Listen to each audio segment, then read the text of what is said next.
Guys good morning. आज हम पढ़ने वाले हैं न्यूट्रिशन इन प्लांट के कुछ जो छूट गए थे चैप्टर के भाग, उसे हम पूरा करने वाले हैं। इसकी एक और वीडियो आएगी, अभी मैंने थोड़ा सा और बच गया है और थोड़ा सा आज हम देख लेते हैं। जो पढ़े थे उसे एक बार क्विक रिव्यू कर लेते हैं। मैं तो ये देखिए न्यूट्रिएंट्स हमने पढ़ा था, फिर मोड ऑफ न्यूट्रिशन, खाने की विधियाँ जो थी, ऑटोट्रोपिक्स एंड ऑटोट्रोपिक्स हमने पढ़ा था, और ये फोटोसिंथेसिस की होल प्रक्रिया को हमने समझा था।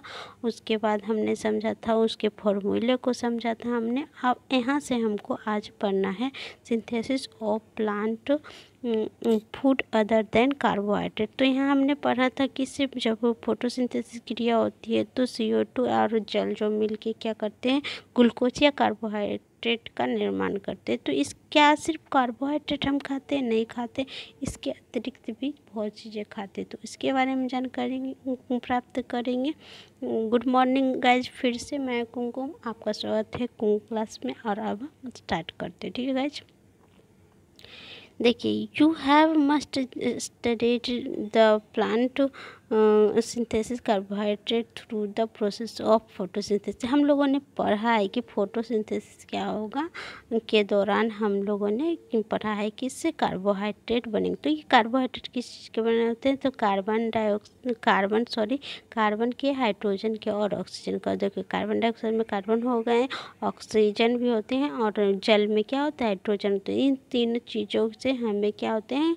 ये कार्बोहाइड्रेट बने होते हैं। लेकिन और भी चीज़ें हम खाते हैं, तो वो सभी का भी synthesis, these are use synthesis of other component of food, और इसका इस्तेमाल हमारे दूसरे भोजन के लिए भी किया जाता है। But protein are nitrogenous substance, ठीक है गाइज। ये जो प्रोटीन होते हैं वो नाइट्रोजनस सब्सटेंस है, उसके लिए नाइट्रोजन की आवश्यकता होती है। यहाँ पे नाइट्रोजन कहीं नहीं दिख रहा है, तो इसे नाइट्रोजन चाहिए पौधे की, तभी वो पौधा क्या बना पाएगा? प्रोटीन का निर्माण कर पाएगा। तो कहता है nitrogen is maximum in air 78%। कहता है कि हमारे वायुमंडल में क्या है? 78% क्या है? नाइट्रोजन है। लेकिन but this gas view nitrogen is not use to plant in this form. Soil has certain bacteria the convert गैसीय nitrogen to usable from and release in the soil. कहता है कि और इसके लिए क्या होता है? जो वातावरण में नाइट्रोजन है उसका पौधा इस्तेमाल डायरेक्टली रूप से नहीं कर सकता है। तो उसके लिए क्या होते हैं? पौधे में जो दलहनी पौधे होंगे जिससे प्रोटीन का निर्माण होते हैं, तो पौधे की वो जड़ें जो होते हैं उसमें क्या होते हैं? एक गांठ जैसी संरचना पाई जाती है, जिसे राइबोजोबियम कहा जाता है। यह एक प्रकार का बैक्टीरिया है जो क्या करते हैं? वायुमंडल में उपस्थित नाइट्रोजन को क्या करता है? कन्वर्ट करता है और सिंपल फॉर्म में, और जो रिलीज कर देता है किस में? वहाँ की मिट्टी में, जिसका इस्तेमाल पौधे की जड़ें करके पौधे के विभिन्न भागों में पहुँचाती है, जिसके कारण वो प्रोटीन का निर्माण कर पाती है। ठीक है गाइस, नेक्स्ट देखते हैं। अब जो ये पौधा बनाया सिंपल फॉर्म, उसको क्या किया? पौधे की जड़ें ने पानी के द्वारा घुलनशील जो थी उसे ऑब्जर्व कर लिया और वो उसे इस्तेमाल कर लिया प्रोटीन निर्माण के लिए। अब कहता है you might have seen farmers adding fertiliser. कहते हैं किसी वो पौधे को किसान क्या करते हैं? नाइट्रोजन रिच फर्टिलाइज़र देते हैं ताकि उसकी कोई कमी ना हो सके, और वो कंटिन्यूअस वह अपने प्लांट को देकर क्या करे? प्रोटीन या फैट्स जितने भी जो नहीं बन पाते हैं नाइट्रोजन के कारण, उसका निर्माण कर सके। तो इस तरह से हमने देखा कि plant can they synthesis component of food that other that carbohydrate such as protein and fats. इस तरह से हमने देखा कि इसे कार्बोहाइड्रेट के अतिरिक्त भी फैट और विटामिन्स, मिनरल्स भी पौधे बनाते हैं। और प्रोटीन बनाने के लिए हमें नाइट्रोजन की आवश्यकता होती है, और नाइट्रोजन सीधे रूप से वायुमंडल वाला पौधा नहीं ग्रहण कर सकता है। इसके लिए एक बैक्टीरिया चाहिए पौधे की जड़ों में, जो क्या है? राइबोजोबियम है, जिसका इस्तेमाल करके पौधे उसे सिंपल फॉर्म में करते हैं, और इसका इस्तेमाल करके पौधे प्रोटीन का निर्माण करते हैं। आई थिंक आपको ये टॉपिक समझ में आया होगा। तो आगे देखते हैं। अब हमारे पास है क्या करते हैं? इंसेक्टिवोरस प्लांट हैं। तो ये हमने देखा होगा कि ये देखिए टाइगर है, लायन है और भी बहुत सारे एनिमल हैं। वो क्या है, हम देखते हैं कि वो दूसरे एनिमल को खाते हैं। लेकिन क्या आपने सुना है और देखा है कि पौधे क्या करते हैं, किसी एनिमल को खाते हैं? तो ये कोई अद्भुत बात नहीं है, ऐसा होता है। तो कुछ ऐसे पदार्थ हैं जैसे कि पिचर्स प्लांट है, उसकी जो है क्या होती है, इस तरह से उस तरह से एक शंखरूपा संरचना होती है। उसमें एक धागे जैसे कांटे जैसे जाले होते हैं। जब ये इस पे लैंड करता है कोई कीट, तो ये क्या होती है, थोड़ा नीचे झुक जाती है और इसके में क्या होती है, ये कीट फंस जाती हैं और इसे क्लोज किया जाता है। इसके जो डाइजेस्टिव जूस होते हैं उससे ये पच जाता है। इस तरह की होल प्रक्रिया के द्वारा जो पौधे करेंगे, such insect eating plant are called insectivorous. इस तरह से जो पौधे इंसेक्ट को खाएंगे और पचाएंगे उससे हम इंसेक्टिवोरस प्लांट कहेंगे। ठीक है गाइस, नेक्स्ट देखते हैं। सॉरी, अब देख लेते हैं क्या ये क्या है, मशरूम। आपने देखा होगा वेजिटेबल्स मार्केट में जो बिकते हैं पैकेट में। तो और इसकी क्या कहते हैं, इसे फ्लफी अम्ब्रेला, मतलब गोबर छत्ता जो होता है बारिश के दिनों में, आपने देखा होगा लकड़ी वगैरह पे उग जाते हैं, उसे देखा होगा। तो ये सभी क्या है, एक प्रकार का मुझसे कहा जाता है, ये एक प्रकार का सूक्ष्म जीव माइक्रो ऑर्गेनिज्म है जिसे हम कहते हैं फंगस। तो ये कहते हैं ये किस तरह से सर्वाइव करते हैं, ये तो सफ़ेद है, इसमें फोटोसिंथेसिस भी नहीं होता, तो ये कैसे जीवित रह पाते हैं? तो कहता है most probably you will some seen cotton like hair thread. अब ये क्या करते हैं, जो आप देखे होंगे कि से कुछ पौधे होते हैं उसमें क्या होते हैं, येलो येलो कुछ थ्रेड जैसे संरचना पाई जाती है। तो यह भी एक जीव है। ठीक है गाइस, और यह जीव ये भी क्या है, एक ऑर्गेनिज्म है जिसे हम फंगस कहते हैं। तो ये कैसे खाता है, तो इसे हम देख लेते हैं।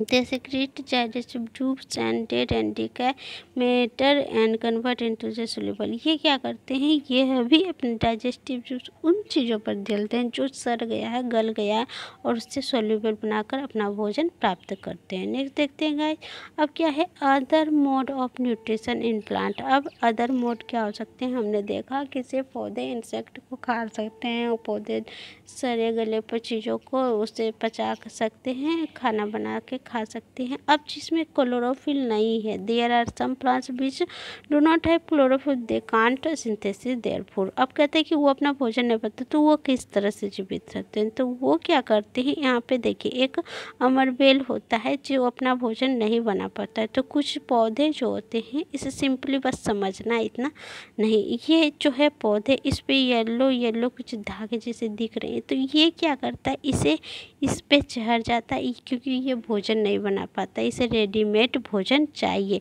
तो ये क्या करेगा, यहाँ चढ़ेगा और ये जो पौधे फोटोसिंथेसिस के द्वारा भोजन बनाएगा, ये इससे ग्रहण करके अपना भरण पोषण करेगा और जीवित रहेगा। तो ये यहाँ पे अब नेक्स्ट पे देखते हैं हम।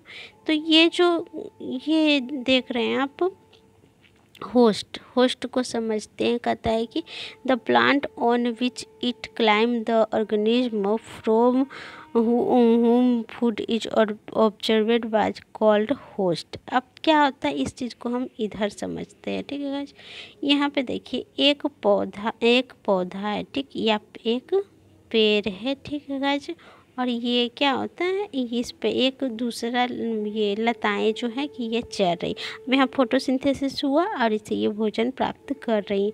तो ये जो पेड़ है जिससे ये भोजन प्राप्त कर रही है, इसे हम कहेंगे होस्ट। ठीक है गाइज, और ये जो पौधा जो धागे जैसी संरचना वाली लताएं जो गई उससे भोजन प्राप्त कर रही है, उसे हम पैरासाइट कहेंगे। ठीक है गाइज, आई होप आपको समझ में बस बात इतनी ही थी। इसे 2 लाइन 4 लाइन में बस किया गया है।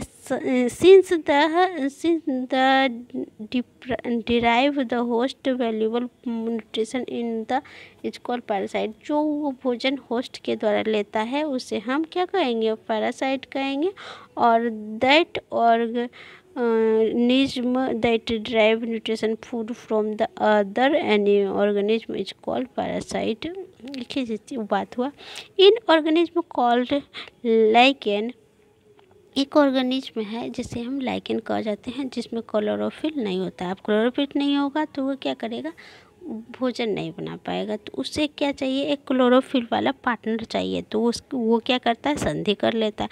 एक एल्गी है, एक फंजाई है। तो ये एल्गी में क्या बात है, इसमें क्लोरोफिल होते हैं, लेकिन ये फंगस में क्लोरोफिल नहीं होता है, लेकिन इसके पास पानी होता है। तो ये दोनों क्या किया, दोस्ती कर लिया। अब दोस्ती करके क्या किया, ये उसे जो फंगस है वो उसे क्या देगा, पानी देगा, शेल्टर देगा और क्या देगा, मिनरल्स देगा, जो कि यहाँ पे दिखा हुआ है। और ये रिटर्न में क्या करेगा, अब इसे पानी मिल रहा है और ये इसके पास क्लोरोफिल है और सनलाइट आगे से ले रहा है और वायुमंडल से CO2 ले रहा है। तो ये फोटोसिंथेसिस करेगा और फोटोसिंथेसिस के बाद क्या बनेगा, भोजन बनेगा और जो ये फंगस को देगा। तो ये मित्र बनकर एक दूसरे की सहायता करके जीवन यापन करते हैं। ठीक है गाइस, नेक्स्ट देखते हैं। नेक्स्ट देखेंगे अगले वीडियो में। आई होप आपको ये वीडियो अच्छा लगा हो, थोड़ा फास्ट बताई हूँ इसके लिए सॉरी। और लाइक करें, शेयर करें, सब्सक्राइब करें। Thank you guys.